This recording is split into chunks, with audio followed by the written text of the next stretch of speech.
Hello, everybody. Welcome to All Villa, No Filler. Please remember to like and subscribe. Triple underline the subscribe and subscribe if you're happy that Aston Villa have made it back-to-back wins. We'd forgotten what that winning feeling was like, hadn't we? We go and get battered 3-0 at Chelsea. We have two games in quick succession. Yes, it's two teams that are very poor away from home this season in Brentford and Southampton. But you still have to go and get the job done. And in fairness to Aston Villa, they went and got the job done. Beat Brentford 3-1 and today beat bottom of the table Southampton 1-0. Now, did I love the performance? No. Firstly, let's talk about the conditions. If you're listening to this or watching this in an area that is not the UK, you may not be aware that Storm Dara has arrived. And has forced the Merseyside derby to be cancelled today, and you could see the conditions played a part. It felt a little bit like this. The centre midfielders particularly looked like Bambi and Ice a little bit as a collective, didn't they? It was kind of like watching Torval and Dean there. Again, a good old 90s ice skating reference. I watched them at the NIA in about 95, something like that. And I think you have to say the conditions definitely played a part for both sides. But that said, I didn't love it. Didn't love it from Villa. I think we got away with it a little bit because, frankly, if you 1-0 up against a team that is bottom of the table, and then you go and get in the last 20 minutes 400,000 breakaways, and you don't take any of them, well, there is a really big chance you're going to get punished. We found that out against Bournemouth, didn't we? A game where we were brilliant for 78 minutes, got the goal, and then just lost our heads completely, and they equalised the last kick of the game. And Southampton had a free kick in the last second. Who knows how that could have gone? I think in the end with Southampton, I think they're I actually would like to see Russell Martin managing players who are, proven Premier League standard. It'd be interesting to see him managing players of the ilk of Aston Villa, for instance, to see what he could do. Because I've watched Southampton a few times recently, and I think the away game against Brighton last week, I think they were the better team and they should have won it, really. They were robbed kind of by a disallowed goal for Archer. And I think this week against Villa, there was actually a lot of approach play they had where I thought they were very good. And I thought Tyler Dibbling, particularly, he is the new Jack Grealish, isn't he? He looks like it. He's just a quality player. Morgan Rogers, I think, defensively did a good job on him. But I think Dibbling sort of from about 70th minute onward managed to impact the game a little bit more. Well, in the second half, really. But that said, so outside of that, I thought with Villa, I think sometimes I've said this phrase 100 million times, haven't I? That Villa sometimes go from composed to casual, and I think we fell into the casual mode today. Yes, I know we've won, great, but there was a lot of possession there in the first half, particularly where ball into centre midfield, and it'd be like you take a day to do anything with it. Then they pounce you, they win it back, and they get a chance. And we were lucky not to concede. Right at the start there, I think it was Flynn Downs took a shot, and it bounces off Diego Carlos's tree trunk of a calf. And if that hadn't happened, it would have been 1-0 inside 10 minutes. And there were other occasions where Southampton were just pouncing on us, winning it back. And like I said, maybe it's the conditions, but it's also a bit reflective of how Villa have been in centre midfield recently, where I just feel like we're quite sloppy. There isn't really the control there that we were seeing, during the better days, I think, of Villa's performances under Unai Emery. That's something that needs to come. But yeah, so I think we were actually quite lucky in the first half at times. And I think in the end, it was just the quality told, wasn't it? In that, Jhon Durán, how many winners has he got this season now? He's got a lot of them. I thought, actually, he looked really good. I think when he got the ball and held it up and laid it off and made passes, he looked more comfortable. He looked good. He just is a striker, isn't he? He's got so many top attributes to be a truly world-class striker. And he keeps scoring goals. He gets his start. He gets his chance to the Premier League. We've been calling for it. I think he's needed that chance. He took it, scored. It was a great goal. He did really well. Just a long ball forward from Carlos. Physicality, bullies the Southampton defenders. Yes, the Southampton defenders should have done better. I think that's where you see the quality difference in the end, with a sloppy game like it was today for both sides. in the end, the difference probably is going to be just a moment of quality, and Villa have the players to have that moment of quality. And Duran physically bullies the defenders, gets in ahead, takes a good touch, and a really, really good finish. I mean, you look at it and you think Villa have been missing big chances recently. I think our numbers for big chances missed are very, very high.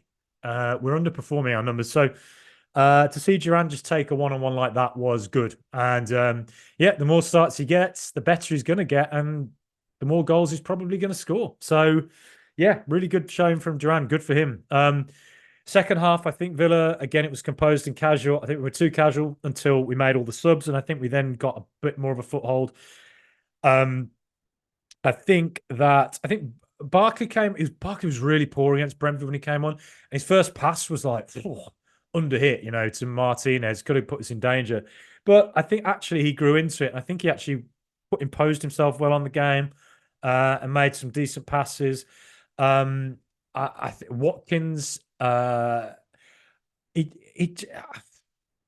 don't quite know what was up with him there. There were about 3 occasions where he got through on goal, and he just took forever to do anything. It was like he's waiting for the moment to come to make the pass, but it's like, well, the Southampton defender's not going to move, so either just go straight at the keeper and hit it, or run at the line as fast as you can and pull it back, because then you've worked a yard of space. And said it was just a bit like he started doubting himself.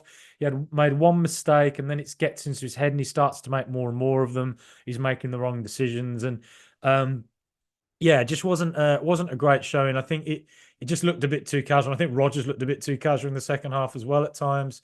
But that said, I mean, Villa still had the chances to make it 2 or 3, and we didn't do it. We did, it is a problem this season at the moment. We're conceding more goals than we probably should be, going by stats, and we're underscoring what we should be as well. At some point, that's going to have to level itself out. But yeah, look, we love Ollie Watkins. I've got Watkins on the back of my shirt. He's he's on his way to legendary status at Villa. But yes, not his finest half an hour really. And if Duran had stayed on, you wonder, what would he have done? Would he have got another goal? Would he have taken one? I don't know. But I thought Villa's best player today, for me, probably John McGinn. I think he was hustle, bustle. He was all over the place. He was working hard. I think when he got the ball, I was most confident he was going to retain it and not lose it.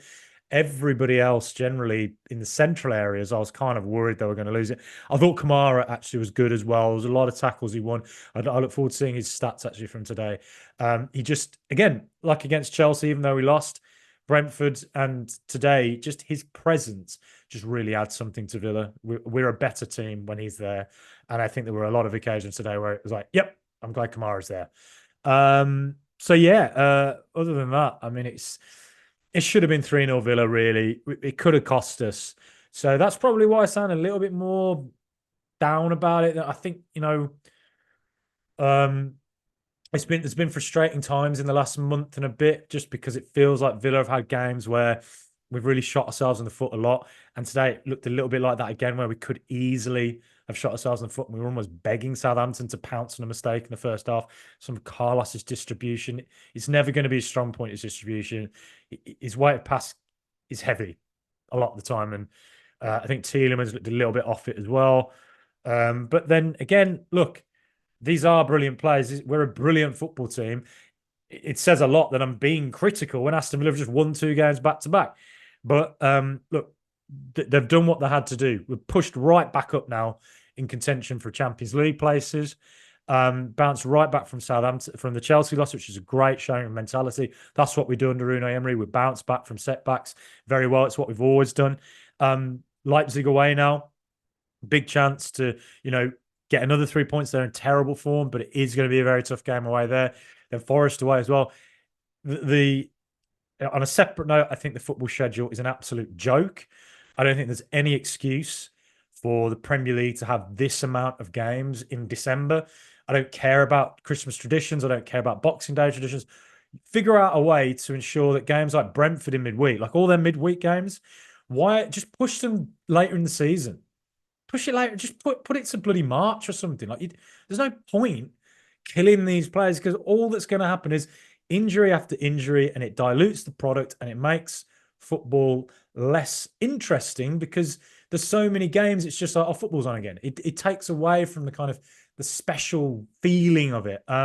Just thought I'd make a note of that, because it's really hard for Villa to, with the volume of games we've had, to keep going and keep performing. And you are seeing that at the moment with them. But at the same time, what does it say about Villa that we're up to, top 5, top 6? I haven't actually looked at the table, but we must be top 5-ish now.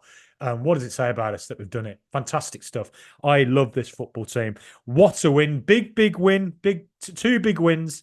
If we can get another, solid 9 points, if we can get a solid haul of points in December and just set us up there, and, even if we're 6th, 7th, whatever it is, when it comes to January, and then you look at the second half of the season, right, you think, right, we've got through the toughest part of the season now.